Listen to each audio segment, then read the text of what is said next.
Assalamualaikum warahmatullahi wabarakatuh. Alhamdulillah, alhamdulillahilladzi arsala rasulahu bil huda wa dinil haq liyudhhirahu 'alad dini kullih walau karihal kafirun walau karihal musyrikun. Asyhadu an la ilaha illallah wahdahu la syarikalah wa asyhadu anna Muhammadan abduhu wa rasuluh. Allahumma salli wa sallim wa barik ala Muhammad wa ala ali Muhammad kama sallaita wa barakta ala Ibrahim wa ala ali Ibrahim fil alamin innaka Hamidum Majid. Rabbi shrah li sadri wa yassir li amri wahlul 'uqdatam min lisani yafqahu qawli, amma ba'du. Bapak-bapak dan ibu-ibu serta hadirin hadirat sekalian, a'azani Allahu wa iyyakum ajmain. Alhamdulillah pada maghrib hari ini atas izin Allah ya kita masih bisa melanjutkan ngaji kitab Al-Mu'taqad As-Sahih ya. Al-wajib ala kulli muslim i'tiqaduhu, karya Syekh Abdul Salam bin Barjas rahimahullah. Pada pertemuan pekan lalu kita sudah membahas sampai halaman 32 ya. Sekarang kita akan lanjut halaman 33 ya. Masih membahas tentang bahwa berdoa itu tidak boleh kecuali hanya kepada Allah. Nah, jadi kemarin kita sudah mempelajari beberapa dalil yang menunjukkan tentang hal tersebut ya, bahwa berdoa itu hanya boleh kepada Allah. Karena kalau kita berdoa kepada selain Allah, makhluk ya, selain Allah tidak bisa akan menjawab doa-doa kita. Bahkan kalau kita berdoa kepada selain Allah, kita akan diazab oleh Allah Subhanahu wa taala. Berdasarkan surah Asy-Syu'ara ayat 213 ya, yang kemarin kita sudah bahas. Sementara berdasarkan surah Fatir ayat 13 sampai 14 disebutkan ya, alasan-alasan yang sangat rasional ya, kenapa kita hanya boleh berdoa kepada Allah saja dan kenapa kita tidak boleh berdoa kepada selain Allah Subhanahu wa taala. Karena selain Allah mereka tidak menciptakan apa-apa. Mereka tidak menguasai apa-apa. Seandainya pun kita berdoa kepada mereka, mereka tidak akan mendengar doa kita, dan bahkan kelak mereka akan mengingkari kesyirikan kita ya, karena menduakan Allah Subhanahu wa taala. Nah, kemudian disebutkan dalil yang berikutnya, yaitu berdasarkan surah Az-Zumar ayat 38 ya. Pada surah Az-Zumar ayat 38 juga dijelaskan tentang argumen yang sangat rasional kenapa kita dilarang berdoa kepada selain Allah Subhanahu wa taala. Qala Allah Ta'ala berfirman, wala in sa'altahum, apabila kamu bertanya kepada mereka di sini maksudnya orang-orang yang berbuat syirik, man khalaqas samawati wal arda, siapa yang telah menciptakan langit dan bumi, la yaqulunallah, mereka pasti akan berkata Allah. Qul afara'aitu ma tad'una min dunillah in aradani Allahu bidurrin hal hunna kashifatu durrihi. Itu katakanlah Muhammad. Jadi Allah menyuruh Rasul SAW untuk mengatakan, afara'aitum ma tad'una min dunillah, gitu ya. Tahukah kamu tentang apa yang kalian sembah selain Allah? In aradani Allahu bidurrin, ya, jika Allah menghendaki datangnya bencana kepadaku, hal hunna kashifatu durrihi, apakah sesembahan-sesembahan yang kalian sembah itu mereka mampu menghilangkan bencana itu yang akan menimpa diriku, kata Nabi SAW disuruh oleh Allah Ta'ala. Au aradani birahmatin hal hunna mumsikatu rahmatih, atau seandainya Allah menghendaki ya, memberi rahmat kepadaku, apakah Tuhan-Tuhan yang kalian sembah selain Allah itu, nah, mereka mampu menghalangi atau mencegah rahmat Allah itu? Ini jawaban yang penting ya dan sangat rasional. Bisa enggak gitu? Mereka mencegah rahmat Allah yang akan diberikan kepadaku, atau sebaliknya, bisa enggak mereka ya, menolak atau mengangkat bahaya yang atau bencana yang diberikan kepadaku? Jawabannya tentu tidak. Tidak bisa gitu. Tuhan selain Allah itu tidak mungkin bisa menghilangkan bahaya atau bencana yang mengenai siapapun, dan tidak pula bisa mencegah rahmat Allah yang hendak Allah berikan kepada seseorang. Maka kul, katakan wahai Muhammad, hasbi Allah, cukuplah Allah bagiku, alaihi yatawakkalu al mutawakkilun, hanya kepada Allah lah orang-orang berserah diri atau menyandarkan dirinya. Surah Az-Zumar ayat 38. Nah, Bapak Ibu dan hadirin sekalian, a'azani Allah wa iyyakum ajmain. Nah, ini dalil ya untuk membantah mereka yang mensekutukan Allah Ta'ala, meminta-minta, berdoa kepada selain Allah Subhanahu wa Ta'ala. Jadi mereka itu nggak bisa ngapa-ngapain. Kok nggak bisa ngapa-ngapain, kalian minta sama mereka? Maka cukup Allah saja. Nah, ini jelas ya Bapak-bapak dan Ibu-ibu serta hadirin sekalian, a'azani Allahu wa iyyakum ajmain.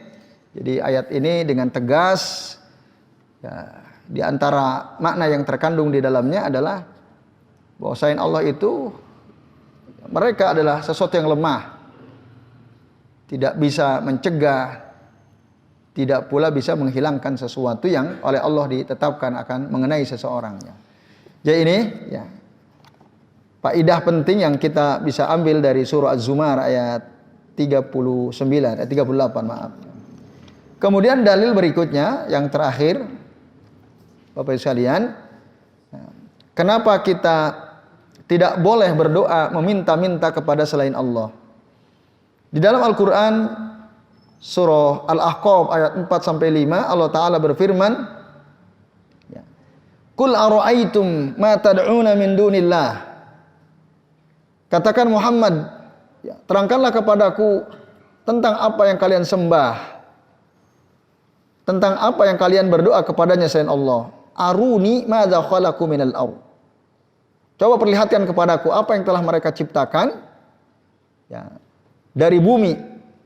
Am lahum syirkun fis samawat, atau apakah mereka ikut serta ya, dalam proses penciptaan langit yang kalian doa itu, kalian berdoa kepada mereka selain Allah itu? Apakah mereka menciptakan bumi, atau bahkan atau mungkin mereka punya peran serta di dalam proses penciptaan langit? Utuni bi kitabin min qabli hada. Nah, jadi Allah nyuruh Rasulullah untuk katakan kepada mereka, bawakanlah kepadaku kitab sebelum kitab ini, yaitu Al-Quran, au atharatin min ilm, atau peninggalan pengetahuan orang-orang terdahulu ya, nabi-nabi dan rasul terdahulu. Silakan datangkan. Ada enggak gitu yang menerangkan bahwa sesuatu selain Allah ikut berperan serta dalam proses penciptaan langit atau ikut menciptakan bumi? In kuntum shadiqin, jika kalian memang merasa benar, silakan datangkan bukti. Lalu pada ayat 5-nya Allah mengatakan, wa man adhallu mimman yad'una min dunillahi ma la yastajibu lahu ila yaumil qiyamah. Adakah orang yang lebih sesat daripada orang yang berdoa kepada selain Allah? Tidak ada. Jadi orang paling sesat itu adalah orang yang minta kepada selain Allah Subhanahu wa Ta'ala. Itu sesat-sesat orang. Karena Allah mengatakan di sini dengan isim tafdhil ya. Wa man adallu. Ada enggak orang yang sesat? Mimma yad'u min dunillah. Nah, kenapa? Karena sesuatu yang kita berdoa kepada selain Allah itu man la yastajibu lahu ila yaumil qiyamah. Adalah dia yang tidak pernah mungkin bisa mengijabah doa siapapun ya yang berdoa kepadanya sampai hari kiamat. Wa hum an du'aihim ghafilun. Dan mereka Tuhan-Tuhan yang disembah itu selain Allah tadi ya, mereka lalai dari doa-doa yang dipanjatkan kepadanya oleh orang-orang musyrik itu.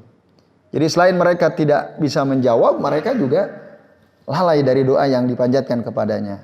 Kemudian yang terakhir ayat 6-nya, wa idza khusyiran nas kanu lahum a'da'a wa kanu bi ibadatihim kafirin. Nah, dan apabila kelak nanti manusia dikumpulkan oleh Allah Ta'ala di padang mahsyar, apa yang akan terjadi? Nah, maka sesembahan itu kanu lahum a'da'a, maka mereka menjadi musuh.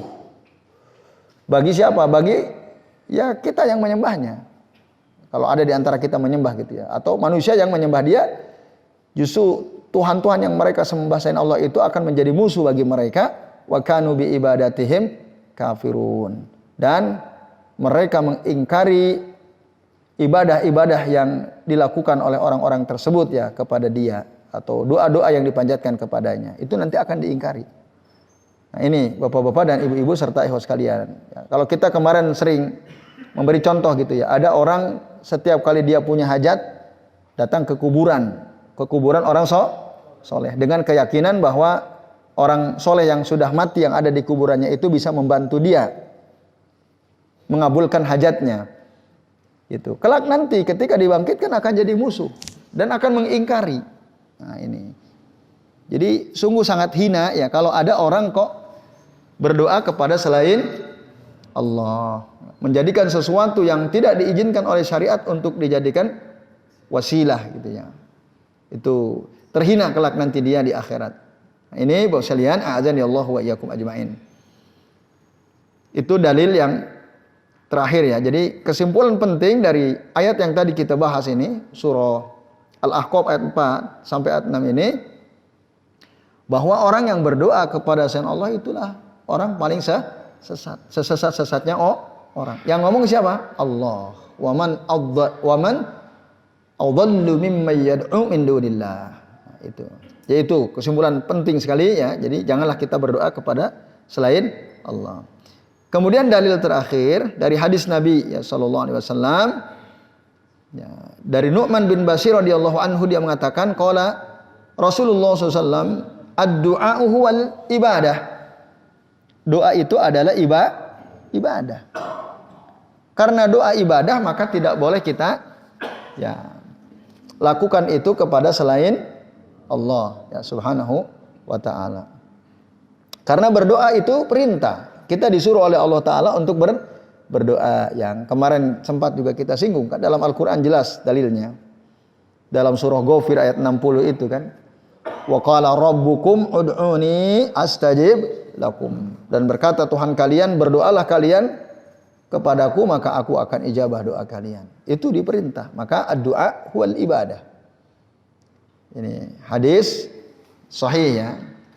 Kama qala Nabi sallallahu alaihi wasallam, sebagaimana disampaikan oleh Nabi sallallahu alaihi wasallam. Nah, ini Bapak Ibu dan hadirin sekalian, a'azani Allahu wa iyyakum ajmain. Karena dia ibadah, maka tidak boleh kita palingkan kepada selain Allah. Jadi itu. Nah, kemudian Bapak Ibu dan hadirin sekalian, pentingnya tauhid uluhiyah diterangkan di dalam kitab ini. Nah, di antaranya adalah terjadinya perselisihan antara Nabi, para Rasul dengan kaumnya itu disebabkan karena tauhid uluhiyah. Nah, ini menunjukkan bahwa memang tauhid uluhiyah ini sangat pentingnya untuk dijelaskan, disampaikan. Kalau toh misalnya ditolak, ya itu memang dari dulu begitu sunnahnya. Banyak orang yang menentang karena berat ya meninggalkan kesyirikan. Apalagi misalnya banyak orang bergantung kepada tokoh tertentu gitu ya. Lalu kita dakwahi supaya memurnikan tauhid uluhiyah dia hanya kepada Allah. Nah, tentu itu akan mendapatkan tantangan yang berat ya. Sebagaimana juga dulu Nabi dan para Rasul sebelum Nabi Muhammad juga sama, mendapatkan pertentangan yang keras dari kaumnya. Maka disebutkan al-khusumatu bainar rusul wa qaumihim fi hadat tauhid. Wa hadat tauhid yakni tauhidu al-uluhiyah wa huwa alladhi waqa'at fihi al-khusumah baina ar-rusul wa umamihim. Ya, tauhid uluhiyah inilah ya, ketika diserukan kepada kaumnya maka mereka menentang para nabi dan rasul. Nah, Bapak Ibu dan hadirin sekalian, a'azani Allah wa iyyakum ajmain. Nah, jadi ini penting ya kita pahami. Jadi memang tauhid uluhiyah ini berat ya. Ketika kita dakwahkan kepada orang-orang awam, terutama kepada orang awam, pasti akan terjadi penolakan ya. Itu. Dan Allah mengutus innama kanat fil amri alladhi min ajlihi arsalallahu ar-rusul. Disebabkan karena pentingnya tauhid uluhiyah inilah Allah mengutus para utusan para rasul agar mereka menyampaikan dakwah tauhid, maksudnya dakwah tauhid uluhiyah, agar para rasul ini mengajak umatnya ya, supaya mereka hanya menyembah Allah saja, tidak menyembah yang lain kecuali Allah Azza wa Jalla. Itu tujuan utama dikirimnya atau diutusnya para rasul. Nah, lalu dari situ banyak ya, pertentangan yang dilakukan oleh umat yang didakwahi itu. Nah, ini sekalian. Maka dengan demikian ya, kalau kita paham masalah ini ya, bahwa dakwah para nabi dan rasul itu ditentang, terutama dakwah untuk mengajak mereka bertauhid secara tauhid uluhiyah tadi, mengesahkan Allah dalam beribadah kepadanya. Nah, maka ada ya hal yang kita jadikan pegangan gitu kalau kita sudah paham. Lalu dalam kitab ini Abu Ais Muhammad Sami ya, dalam kitab beliau ketika mensyarah kitab Al-Mu'taqad As-Sahih ya, di kitab At-Ta'liq Al-Mali ala Al-Mu'taqad As-Sahih karya Syekh Abu Ais Muhammad Sami, beliau mengatakan supaya kita bisa berdakwah, mendakwahkan tauhid uluhiyah kepada kaum muslimin, maka ada hal yang perlu kita pahami dalam berdakwah. Jadi ada beberapa prinsip penting yang diajarkan oleh Nabi dan Rasul ketika mereka mendakwahi umat agar mereka memurnikan tauhid uluhiyahnya kepada Allah Subhanahu wa taala. Prinsip pertama disebutkan ya, bahwa orang yang berdakwah, mendakwahi manusia untuk bertauhid secara uluhiyah ini ya, harus berilmu. Itu yang pertama. Ini prinsip penting yang pertama. Baik dia dakwah secara individu maupun secara kelembagaan, secara keormasan gitu ya. Misalnya, itu harus ilmu, ada ilmunya. An yakuna aliman bima yad'u ilaihi. Dia harus paham. Kita mau menyeru manusia supaya bertauhid kepada Allah, supaya hanya menyembah Allah saja, maka kita harus tahu ilmunya. Nah, tentu saja yang dimaksud ilmu di sini yang bersumber dari Al-Qur'an dan Sunnah. Juga termasuk bi aqwali ya, as-salafi salih, dengan perkataan para sahabat Nabi ya, salafus salih. Bagaimana mereka memahami ayat-ayat Allah dan sunnah-sunnah Rasul sallallahu alaihi wasallam. Maka orang yang tidak punya ilmu jangan berdakwah dulu ya sampai dia punya ilmu. Ini prinsip penting yang pertama. Maka al-jahilu la yasluhu an yakuna da'iyatan. Orang yang enggak punya ilmu belum pantas dia berdakwah. Itu. Harus tahu ilmunya dulu. Karena nanti bahaya itu kalau enggak punya ilmu ngajak-ngajak orang itu. Itu bisa menyesatkan ya. Nah, itulah prinsip penting yang diterangkan oleh Allah Ta'ala dalam surah Yusuf ayat 108. Nah, apa kata Allah Ta'ala? Qul hadhihi sabili ad'u ilallahi ala basiratin ana wa manit taba'ani. Katakanlah Muhammad, hadhihi sabili, dakwah inilah jalanku. Ad'u ilallah, aku menyeru manusia untuk kembali kepada Allah ala basiratin. Nah, ala basirah itulah ditafsirkan oleh para ulama ya, berdasarkan ilmu. Ala basirah. Aku dan wamanit taba'ani, orang yang mengikutiku. Jadi kita sebagai para pengikut Nabi Muhammad SAW, kalau kita ngaku-ngaku pengikut Nabi, maka kita harus dakwah. Supaya kita bisa berdakwah, maka kita harus punya ilmu. Supaya kita punya ilmu, maka kita harus belajar. Bagaimana cara belajar? Ya, di antaranya datang ke majlis-majlis ilmu seperti ini. Nah, jadi ini adalah tempat di mana kita menuntut ilmu, Bapak Ibu dan sekalian, yang tak terbatas oleh usia, gitu kan? Tak dibatasi oleh waktu. Tapi kalau kita sekolah, kuliah kan dibatasi waktunya. Sekian semester, satu semester harus selesai dalam 14 kali atau 12 kali pertemuan. Padahal nggak rampung gitu ya. Nah itu. Maka dengan belajar model talaki seperti ini, kitabnya jelas misalnya kita punya, wah itu lebih betul-betul kita bisa lebih mendalami ilmu yang kita pelajari ya Bapak Ibu dan hadirin sekalian. Apa? Wah, nggak perlu sertifikat ya.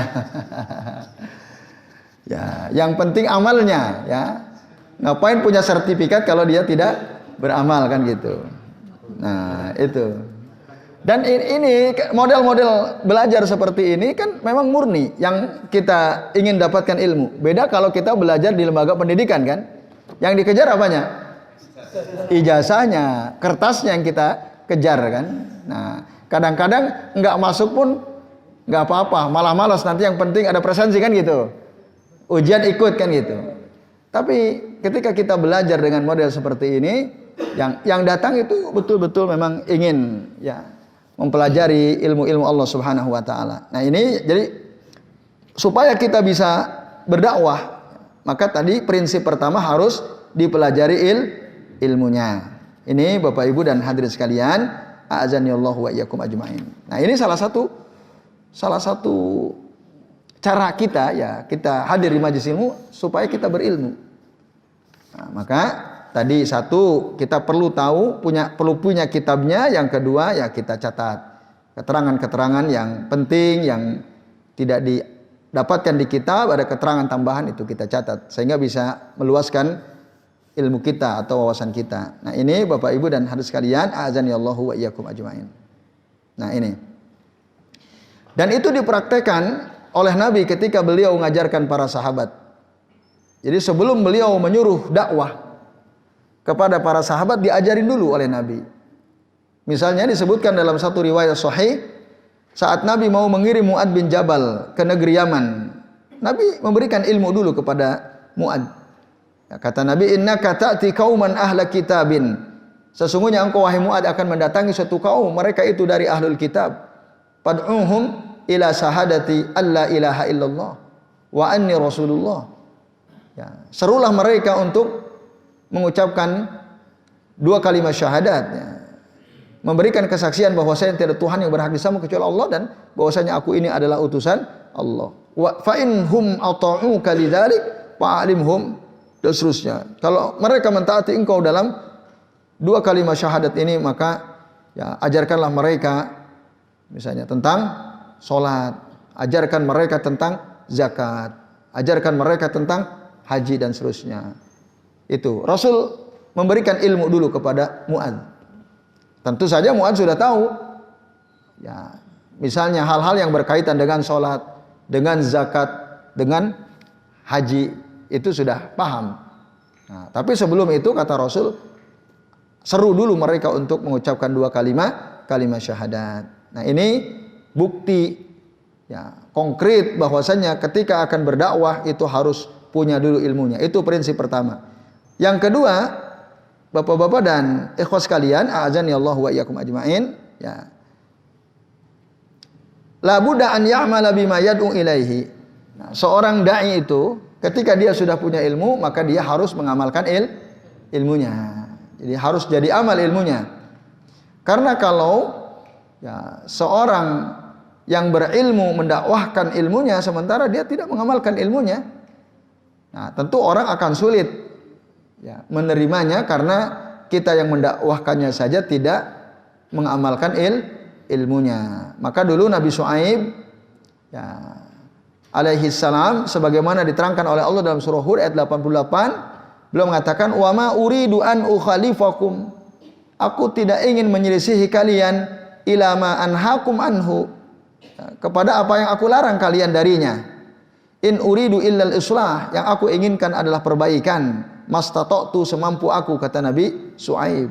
Nah, wa ma taufiqi illa billah, dan tidaklah ada taufik untukku kecuali dari Allah Subhanahu wa taala. Jadi ada kalimat ya wa ma uridu an ukhalifakum ila ma anhaakum anhu. Jadi ya aku tidak ingin menyelisihi apa yang aku larang kalian darinya. Nah, ini artinya apa? Seorang dai itu dia tidak menyelisihi apa yang dia dakwahkan. Ini prinsip penting yang kedua yang perlu perhatikan. Yang ketiga, dalam berdakwah itu ya, harus disertai kesabaran. Maka para nabi dulu meskipun ditentang, ya, bahkan disakiti, diintimidasi, ya, difitnah secara fisik, bahkan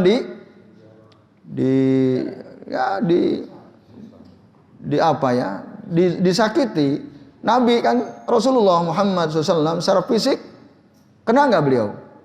Kena dalam perang Uhud sampai patah giginya, ya, berdarah kepala beliau. Waktu sholat pernah ditindihi oleh jeroan unta oleh Abu Jahal dan kawan-kawan secara fisik. Ummu Jamil, istri dari Abu Lahab, bahkan menaburi beling-beling, duri-duri di jalan yang biasa dilewati oleh Rasulullah SAW. Itu tantangan dakwah. Nah, maka jika Bapak Ibu dalam berdakwah kita di masyarakat ditentang, itu biasa, sabar, harus sabar. Karena Nabi saja begitu, gitu. Apalagi kita. Jadi kalau ada pertentangan dalam kita berdakwah di masyarakat, kita harus sabar. Nah, ini Bapak Ibu dan hadirin sekalian, a'azani Allah wa iyyakum ajmain. Bahkan seandainya pun nggak ada yang mau menerima dakwah kita, sabar, jangan berhenti.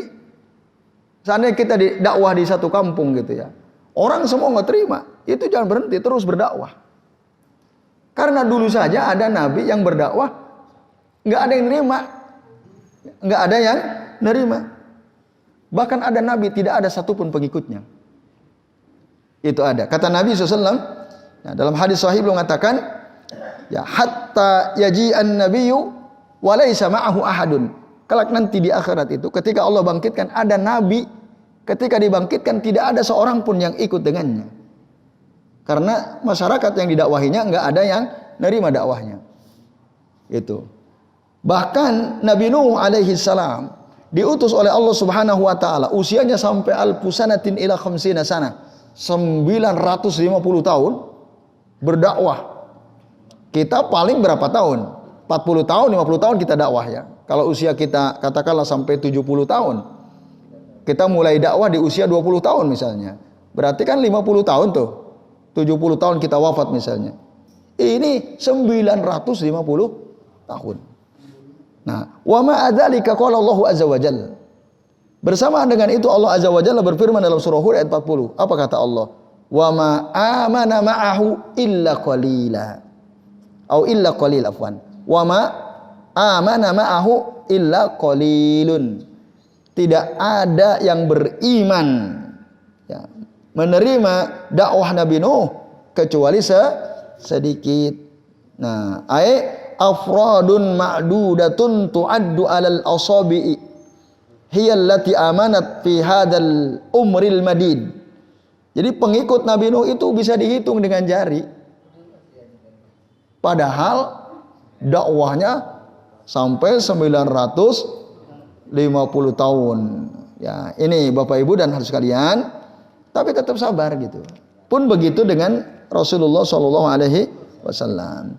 Jadi jangan terburu-buru ingin dapat hasilnya. Dakwah itu lama gitu. Mungkin bahkan bisa jadi kita enggak merasakan hasil dakwah kita, tapi nanti setelah kita mati baru ada perubahan luar biasa. Enggak tahu. Nah, itu maka dalam prinsip dalam berdakwah, mendakwahkan tauhid ini tadi harus disertai dengan kesabaran. Dan prinsip yang terakhir sekalian, ya, dalam berdakwah gitu ya, mendakwahkan tauhid kepada masyarakat adalah apa? Ya, mulailah dengan yang paling penting. Ya, yang paling penting ya, diantaranya dalam hal ini adalah tentang tauhid ya. Jadi penting diajarkan kepada mereka. Nah, apakah harus kitab tauhid yang dikajikan? Tidak juga ya. Nanti di sela-sela penjelasan tentang ayat-ayat Allah, tentang hadis-hadis Nabi SAW, kita terangkan. Pasti ada faidah dari sisi akidah, dari sisi tauhid misalnya. Nah itu, Bapak Ibu dan hadirin sekalian, a'adzanillahu wa iyyakum ajmain. Itu selalu ada kaitannya. Misalnya kita membahas tentang hadis adab tetangga misalnya. Nah, Aisyah radhiyallahu anha pernah bertanya kepada Nabi ya sallallahu alaihi wasallam, "Ya Rasulullah, saya punya 2 tetangga. Innali jaraini." Saya punya 2 tetangga. Siapakah di antara 2 tetangga itu yang lebih aku dahulukan untuk diberikan hadiah? Apa kata Nabi? Qal aqrabuhuma baban. Ya, tetangga yang engkau harus dahulukan dalam memberi hadiah itu adalah tetangga yang paling dekat pintunya. Itu kan bab tentang akhlak kan, adab. Apa ada kaitannya dengan tauhid? Bisa, gitu. Nah, apa misalnya? Di antara kesimpulan penting dari hadis ini, satu, bahwa tetangga yang harus lebih dulu didahulukan adalah ketika kita memberikan hadiah yang paling dekat. Kenapa? Karena tetangga yang paling dekat ketika ada apa-apa di rumah kita, maka mereka lah yang pertama kali akan nolong kita. Makanya Nabi menyuruh kita mendahulukan yang paling dekat pintunya. Kedua, al ilmu qoblal amal. Nah ini, berilmulah sebelum beramal. Dari mana itu diambil kesimpulannya? Dari pertanyaan Aisyah kepada Nabi. Aisyah kan mau mengamalkan sesuatu, memberi hadiah. Tapi nanya dulu supaya tahu ilmunya. Nah gitu ya. Al ilmu qoblal amal. Nah, baru nanti dari sini kita kembangkan lagi. Jadi bapak-bapak dan ibu-ibu jamaah sekalian, apapun itu kita harus punya ilmu dulu sebelum kita beramal. Jadi jangan sampai kita itu mengamalkan sesuatu tanpa ilmu. Karena amal tanpa ilmu itu apa? Nah, bisa jadi sesat. Nah, dan bisa jadi kita terjerumus kepada bid'ah misalnya, ya kan? Karena enggak tahu ilmunya, dan amalnya kalau sudah begitu tertolak. Nah itu kan, lalu kita bahas tuh tentang pentingnya taat kepada Allah dan Rasulnya, tentang diterimanya, syarat diterimanya amal itu harus ikhlas. Nah itu tauhid masuk tuh, tauhid. Nah apa itu ikhlas dan seterusnya. Tentang yang kedua misalnya harus ittiba kepada Rasulullah SAW. Nah, pentingnya ya memahami syahadat terhadap Nabi Muhammad, wa asyhadu anna Muhammadan abduhu wa rasuluh misalnya. Di antara konsekuensinya adalah apa? Kita harus mengikuti beliau, beruswah kepada beliau, beramal sesuai dengan tuntunan beliau dan seterusnya. Kan bisa tuh dimasukkan tauhid ya dalam setiap pelajaran yang kita sampaikan. Nah ini Bapak Ibu dan hadirin sekalian, a'adzanillahu wa iyyakum ajmain. Itu yang maksud. Ya, mulailah dengan al-ahammu fal aham. Jadi saya kira ini ya, supaya ada waktu untuk tanya jawab ya. Ada beberapa menit. Silakan Bapak Ibu dan sekalian, barangkali ada yang mau ditanyakan, kami persilahkan. 1, ada lagi? Silakan Pak Agus.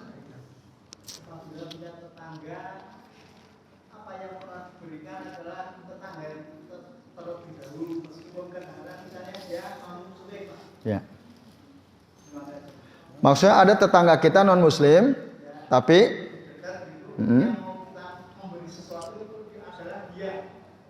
dan dan dia memang yang terdekat pintunya dengan rumah kita. Iya. Meskipun dia non muslim, itu dulu. Gitu. Nah, dulu Abdullah bin Umar ketika beliau menyembelih kambing, maka kepada pembantunya, pelayannya, kamu sudah kasih belum tuh orang Yahudi? Si Yahudi itu. Udah kasih belum kamu orang Yahudi? Udah kami kasih belum itu orang Yahudi? Sampai 3 kali Abdullah bin Umar radhiyallahu anhuma menyuruh pelayannya, pembantunya untuk memberikan hadiah kepada orang Yahudi yang rumahnya dekat dengan rumah beliau. Itu. Meskipun dia non muslim, selama dia tidak memerangi kita, maka kita beri hadiah. Dia yang utamakan. Kalau memang rumah dia yang paling dekat dengan rumah kita. Jadi itu Pak Agus. Ya. Ada lagi? Ya, silakan Mas Aldi. Misalnya di sebelah rumah kita itu ada acara misal tahlilan, ya. Sebelah rumah itu. Ya. Itu gimana Pak? Karena kita menyikapi kan tidak perlu hadir. Kalau kita sudah tahu apa yang dilakukan oleh tetangga kita tidak sesuai sunnah, maka kita tidak perlu hadir. Gitu. Lah kan tetangga sendiri, walaupun tetangga sendiri, ya.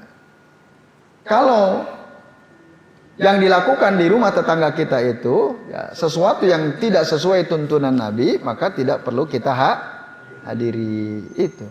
Nah, kecuali kalau dia membutuhkan sesuatu gitu ya, ya kita tolong. Butuh bantuan, nah, kita bantu.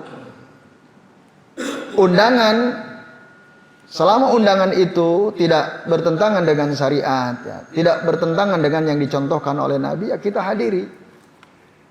Misalnya diundang hadir ke pernikahan, wajib kita hadiri. Dia mau syukuran menempati rumah baru, hadir, boleh. Atau habis dikhitan putranya, hadir, nggak ada masalah. Tapi kalau tetangga kita ngadain acara yang tidak sesuai dengan sunnah Nabi atau acara yang bid'ah, maka kita tinggalkan. Terus gimana? Ya, kalau kita ingin supaya dia tenang, ya kita pamitan gitu ya. Matur, Pak, Bu, nun sewu nggih kula boten saged hadir kan gitu. Nanti acara nanti malam. Oh nggih boten napa-napa kan gitu paling. Nah, itu. Gitu Mas Aldi. Jadi kalau itu bertentangan dengan sunnah, maka kita tidak perlu menghadirinya. Insya Allah kalau kita sampaikan dengan cara yang baik-baik, mereka akan paham. Itu. Karena jelas, clear. Lalu jangan kita mikir, wah nggak enak sama orang, nggak enak sama tetangga sendiri. Nah, itu bahaya tuh, selalu nggak enak. Padahal ilmu udah nyampe ke kita kan. Kita selalu merasa tidak enak. Nah, kapan orang akan paham? Apalagi kalau misalnya kita di situ dianggap sebagai orang berilmu kan. Kita karena nggak enak, akhirnya datang juga. Nanti orang akan semakin menguatkan. Oh, si Fulan aja dia orang berilmu datang kok. Berarti kan nggak ada apa-apa, gitu, nggak ada masalah. Nah, tapi kalau kita katakanlah dianggap orang berilmu, kita tidak hadir meskipun itu persis depan rumah kita atau samping rumah kita, orang kan akan mikir, iya ya, kenapa ya si Fulan kok tidak hadir? Padahal kan dia orang terpelajar gitu ya. Nah, orang akhirnya mikir. Nah, nanti kalau ada dialog, bertanya, ya kita jelaskan. Itu. Nah, itu. Tapi kalau kita enggak enak, datang. Enggak akan selesai. Enggak akan ada perubahan. Saya kira itu yang bisa kita lakukan ya. Kalau ilmu sudah sampai, kita harus pegang ilmu itu, amalkan ilmu itu. Ya, meskipun barangkali beresiko. Resikonya apa? Ya, suruh pindah. Ya nggak apa-apa, asal dibangunin dulu rumahnya, nanti aku pindah kan. Ya misalnya, paling disengiti kan. Paling itu sehari 2 hari, seminggu 2 minggu selesai, besoknya biasa lagi. Nah, itu jadi nggak usah. Ya tadi nggak enak. Kalau ilmu sudah sampai, maka berpegang teguhlah kepada ilmu itu, sekaligus diniati untuk berdakwah tadi ya. Jadi itu Mas Aldi, Allah a'lam bishawab. Nah silakan.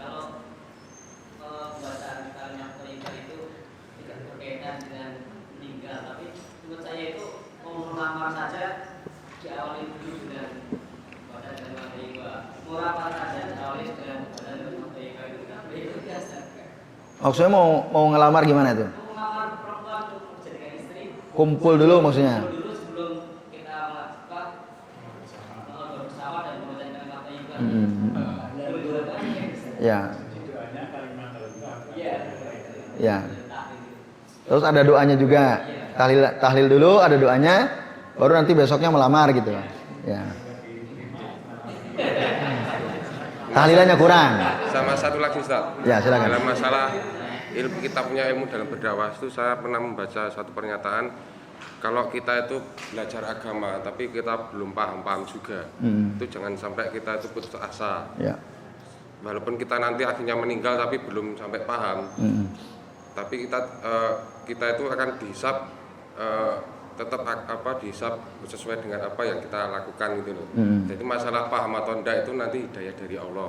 Nah, berarti saya berkesimpulan apakah kalau seumur hidup kita itu hanya thalibul ilmi ya, tidak sampai melakukan dakwah, apakah itu nanti akan diminta pertanggungjawaban tidak untuk dakwah gitu. Jadi kita hanya selama hidup itu hanya belajar Menjadi gitu. thalib gitu ya, Ya, menjadi thalib ya. Ya baik, terima kasih Pak Wikan dan Mas Ma'arif ya. Ya, kalau kalimat-kalimat thayyibah itu dianggap sesuatu yang harus ya. Harus begini, kalau nggak begini nanti akan begini-begini gitu ya. Nah, itu berarti nggak benar gitu ya. Karena Rasul tidak pernah mencontohkan ketika akan ya mengkhitbah istri beliau, kan isinya banyak tuh. Itu apakah Rasul ngumpulin orang dulu, yuk kita tahlilan dulu, baca kalimat thayyibah, besok saya mau ngelamar si fulan, kan enggak. Ya, jadi tidak perlu. Kalau emang mau melamar ya melamar saja. Nah, itu niat yang baik. Nah, datangi dengan cara yang baik. Tidak perlu ngadakan ritual-ritual khusus gitu ya. Emang di masyarakat kadang begitu ya, ada ritualnya dulu ya. Ritual dan itu dibuat-buat kan. Tidak penting contoh kan, yang penting yuk kita buat-buat ya. Itu inovasi dari tokohnya itu ya. Nah itu. Jadi udah kembali saja kepada sunnah Nabi ya Sallallahu Alaihi Wasallam. Dulu Nabi gimana sih ketika akan mengkhitbah? Apakah Nabi ngadain kumpulan dulu atau tidak? Dulu sahabat ketika akan mengkhitbah, apakah ada kumpul-kumpul dulu baca kalimat thayyibah atau tidak? Nah kalau tidak, ya maka tidak perlu. Apalagi kalau sampai diyakini ya, diyakini. Itu sebaiknya seperti itu ya, jangan dianggap itu suatu keharusan ya. Ya ini. Tapi yang ditanyakan tadi, apakah kita boleh hadir gitu ya? Boleh hadir pada acara kumpul-kumpul itu. Ya. Tinggal kita perlu ngorek gitu, perlu mencari tahu ini ritual seperti ini dianggap oleh tuan rumahnya apa, sebagai apa. Nah itu nanti dari situ kita simpulkan boleh atau tidak kita ikut gitu ya. Kalau ya misalnya sebenarnya nggak ada masalah gitu. Cuman minta dukungan doa lah dari tetangga-tetangga gitu ya, supaya acaranya berkah dan lancar dan seterusnya, dan itu tidak diyakini sebagai suatu keharusan. Dalam konteks seperti itu mungkin bisa saja kita hadir ya. Nah itu, nah masalahnya nanti konten dari ritual itu apa saja, itu penting juga diperhatikan gitu. Ya mengirim hadiah bacaan Al-Fatihah kepada arwah leluhur khususnya. Nah itu ya berarti sudah ada masalah di situ, karena menurut sebagian ulama ya tidak bisa kita mengirimkan hadiah bacaan Al-Quran kepada orang-orang yang sudah mati. Meskipun memang ada sebagian ulama yang mengatakan bisa sampai, tapi para ulama yang mengatakan tidak sampai itu dalilnya lebih kuat. Ya. Alasan yang mengatakan sampai, mereka menganalogikan atau mengkiaskan dengan ibadah lain seperti sodako. Kalau ada orang sodako mengatasnamakan orang lain, ada nggak dalilnya? Ada, bisa. Atau berhaji atas nama orang yang sudah mati, ya itu ada dalilnya. Nah maka karena membaca Al-Quran ibadah, haji ibadah, sodakoh ibadah, berarti setiap ibadah bisa dikirimkan hadiahnya kepada orang yang sudah mati. Itu namanya kias. Mereka melakukan kias, analogi. Tapi para ulama mengatakan al-kiasu fil ibadati ya La qiyasa fil ibadah, tidak ada qiyas dalam ibadah.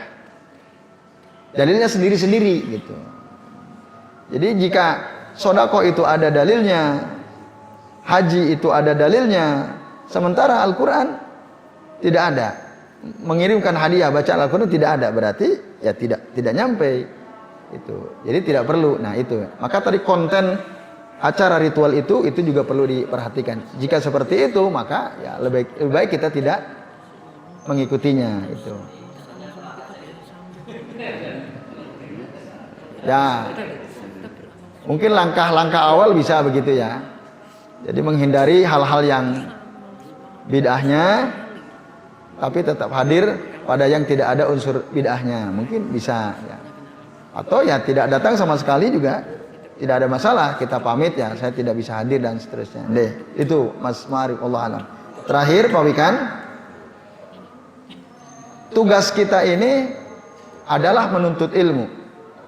Kewajiban kita kan, thalabul ilmi fardhatun ala kulli muslimin, kata Nabi SAW dalam hadis yang sahih. Ketika ilmu sudah kita miliki, sudah kita dapatkan, maka langkah berikutnya adalah mengajarkan ilmu. Dakwah itu juga mengajarkan ilmu, gitu. Masing-masing kita kan berbeda-beda ya. Tingkatan ilmu yang dikuasainya kan gitu. Maka dakwahkanlah ilmu yang kita punya sesuai dengan kemampuan kita masing-masing. Di satu sisi kita selalu berusaha hadir ke majelis ilmu. Ketika ilmu sudah kita miliki, ya kita dakwahkan, kita sampaikan. Dakwah itu kan tidak harus lewat majelis taklim ya. Tidak harus seperti ini. Ya, kita dekati teman, nasihati teman, ajak teman, itu dakwah juga. Misalnya, antum jangan begitu loh, itu syirik loh. Gitu. Lah kok iso syirik? Nah, antum terangkan. Begini, dalilnya ini. Nah, antum jangan datang ke dukun loh. Antum saya lihat kemarin datang ke dukun tuh waktu antum punya masalah. Kok kamu tahu? Ya kan aku lihat. Gak usah begitu, kita nasihati. Kenapa? Karena Nabi SAW mengatakan man atakahinan fasaddaqahu bima yaqul faqad kafara bima unzila ala Muhammadin sallallahu alaihi wasallam. Sampaikan. Barang siapa yang datang ke dukun lalu dia percaya apa yang disampaikan si dukun itu, maka kamu sudah kafir terhadap apa yang diturunkan oleh Allah kepada Nabi Muhammad sallallahu alaihi wasallam. Kan itu dakwah juga. Kita ngasih tahu, nasihati teman. Berapa ilmu yang antum sudah dapatkan? Itu kan. Maka yaitu antum sampaikan, antum dakwahkan kepada ya teman-teman, keluarga, tetangga dan seterusnya. Yaitu kalau memang kita ada yang perlu kita sampaikan sementara orang itu tidak tahu ya, maka kita dakwahkan. Yaitu Pak Wikan. Iya. Ya, monggo Pak.